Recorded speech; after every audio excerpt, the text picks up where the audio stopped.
Chandrayaan 3 mission का countdown शुरू हो गया है। इसरो 14 जुलाई को दोपहर 2:30 पर इसे लॉन्च करने वाला है। इस बार यान में ज्यादा फ्यूल और कई सेफ्टी मेजर्स किए गए हैं ताकि मिशन नाकाम ना हो। साथ ही इस बार लैंडिंग साइट भी बड़ी होगी।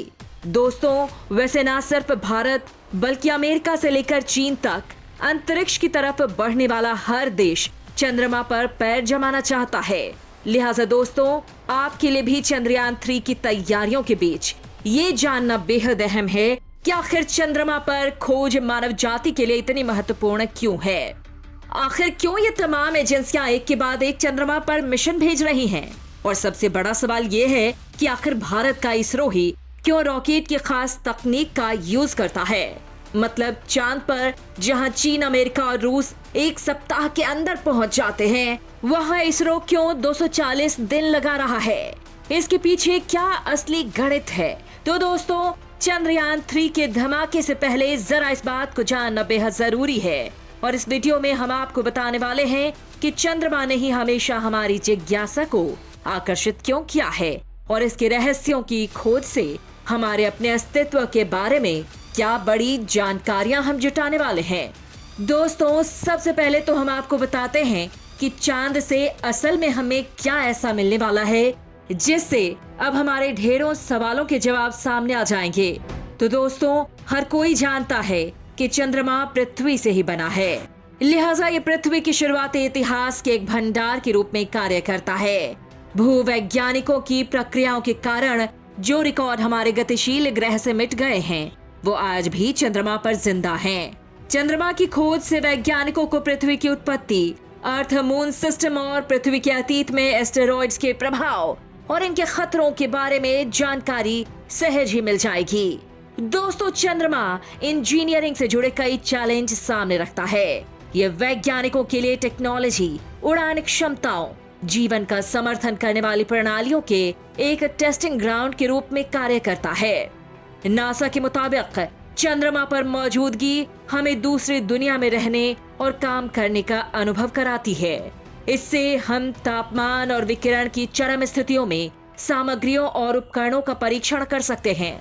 लिहाजा दोस्तों, अब चंद्रमा पर नई खोज कई नई संभावनाएं पैदा कर देंगी। सबसे खास बात यह है कि चंद्रमा पर बेस का निर्माण अंतरिक्ष यात्रियों के लिए चंद्रमा से परे दूसरे ग्रहों जैसे मंगल के दरवाजे खोल सकता है।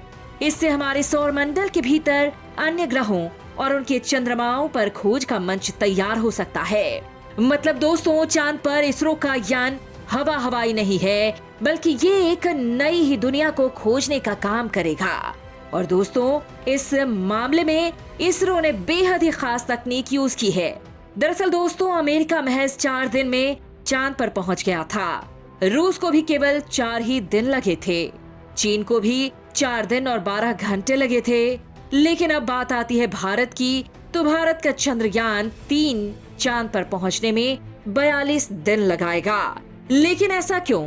आपको भी ये सोचकर आश्चर्य हो रहा होगा कि भारत इतना टाइम क्यों लगा रहा है। चंद्रयान 3 मिशन को इतने ज्यादा दिन यानी 42 दिन क्यों लग रहे हैं, जबकि अमेरिका और रूस जैसे देशों ने 50 साल पहले ही चांद की दूरी महज 4 दिनों में तय कर ली थी। और अगर चीन की बात करें तो चीन ने भी ये दूरी सिर्फ और सिर्फ 4 दिन में ही पूरी कर ली थी। तो दोस्तों, इसी में छुपा है इसरो का सबसे बड़ा गणित, जिसने पहली बार में ही पूरी दुनिया को चौंका कर रख दिया था। और इसरो इस बार भी ऐसा ही कर रहा है। पूरी कहानी बताते हैं। दरअसल दोस्तों, 1959 में तत्कालीन सोवियत संघ यानी रूस ने चांद पर अपना मिशन लुनार 2 भेजा था। वो महज 34 घंटों में ही चांद पर पहुंच गया था। और ठीक 10 साल बाद 20 जुलाई 1969 को अमेरिका ने अपना अपोलो 11 मिशन रवाना किया। तो ये पहला मौका था जब इंसान चांद पर उतरा था। इस मिशन को चांद पर पहुंचने में भी केवल 4 दिन 6 घंटे 45 मिनट का ही वक्त लगा। 2006 में नासा का न्यू होराइजन प्लूटो मिशन चांद पर 8.5 घंटे में पहुंचा। उसके बाद वो प्लूटो की ओर बढ़ गया। तो वहीं यूरोपीय स्पेस एजेंसी ने 2004 में स्मार्ट 1 लूनर प्रोब मिशन भेजा था, जिसको चांद पर पहुंचने में 1 साल 1 महीना और 2 हफ्ते लगे थे, तो वहीं चांद पर पहुंचने में चीन के चैंगजे 1 को महज 4 दिन और 12 घंटे लगे थे। तो वहीं हाल ही में नासा ने जिस आर्टेमिस 1 को लॉन्च किया, उसने भी इतना ही समय लिया था। लेकिन अब बात करेंगे हमारे चंद्रयान 3 की, तो इसे चांद पर पहुंचने में लगभग 40 से लेकर 42 दिन लगेंगे। भारत 14 जुलाई को दोपहर 2:35 पर आंध्र प्रदेश के श्रीहरिकोटा स्थित सतीश धवन स्पेस सेंटर से स्पेस ट्रिप चंद्रयान 3 लॉन्च करेगा। चंद्रयान 23 या 24 अगस्त को चंद्रमा की सतह पर सॉफ्ट लैंडिंग करने की कोशिश करेगा। यानी 14 जुलाई से चलकर 23 या 24 अगस्त को चांद पर पहुंचने में चंद्रयान 3 को करीब 40 से 42 दिन का समय लग जाएगा। मतलब ठीक से कहा जाए तो 1 महीने से ज्यादा का वक्त लगेगा। और दोस्तों, इसके पीछे है हमारे वैज्ञानिकों का असली माइंड गेम, जो चंद्रयान 3 को चांद पर पहुंचा देंगे और खर्च भी बहुत कम आएगा। दोस्तों, इसके पीछे छुपा है चंद्रयान 3 के रॉकेट का डिजाइन, इसमें खर्च होने वाले फ्यूल और चंद्रयान 3 के स्पीड का असली रहस्य। दरअसल दोस्तों, स्पेस में लंबी दूरी को बहुत कम वक्त में तय करने के लिए यान को जिस रॉकेट से लॉन्च किया जाता है, उसकी तेज स्पीड और सीधे प्रक्षेपण पथ जरूरी होता है। अगर अपोलो 11 मिशन की बात करें तो इसकी लॉन्चिंग के लिए नासा ने सैटर्न वी रॉकेट का इस्तेमाल किया था, जो सुपर हैवी लिफ्ट लॉन्चर था। ये प्रति घंटा 39,000 किलोमीटर की यात्रा भी कर सकता है। इसमें 43 टन भार वाहक की क्षमता भी थी। दोस्तों, चंद्रमा की 3.8 लाख किलोमीटर की दूरी को तय करने के लिए नासा के इस रॉकेट ने 4 दिन का वक्त लिया था। हालांकि इसमें नासा को बहुत बड़ी कीमत भी चुकानी पड़ी थी। उस दौर में नासा ने $185 मिलियन की रकम खर्च की थी। और दोस्तों, अब अगर हम भारत की बात करें तो पहली बात यह है कि भारत के पास आज भी इतना ताकतवर रॉकेट नहीं है। दूसरा, उस तरह के रॉकेट के लिए बहुत ज्यादा पैसे भी खर्च करने पड़ते हैं और उतना बजट भी इसरो के पास नहीं है। लेकिन चांद पर जाना है, मिशन भी पूरा करना है, और इसे ही असल में दिमाग कहते हैं कि कम खर्च में बहुत ही उम्दा काम किया जाए। और इसरो ने यही काम किया है। दोस्तों, इसरो ने अंतरिक्ष में सीधे रूट की बजाय चक्रीय रूट को चुना है, ताकि रॉकेट के फोर्स की बजाय पहले धरती के गुरुत्वाकर्षण शक्ति का फायदा उठाया जा सके और फिर चांद और धरती के बीच में पहुंचकर रॉकेट को फिर से ऑन करके चांद के ऑर्बिट में पहुंचकर चांद के गुरुत्वाकर्षण बल का फायदा लिया जाए। दोस्तों, चंद्रयान 3 को लेकर जाने वाला रॉकेट LVM-3M4 8 टन तक वजन कैरी कर सकता है, लेकिन ये अमेरिका के सैटर्न वी के मुकाबले बहुत ही कम है।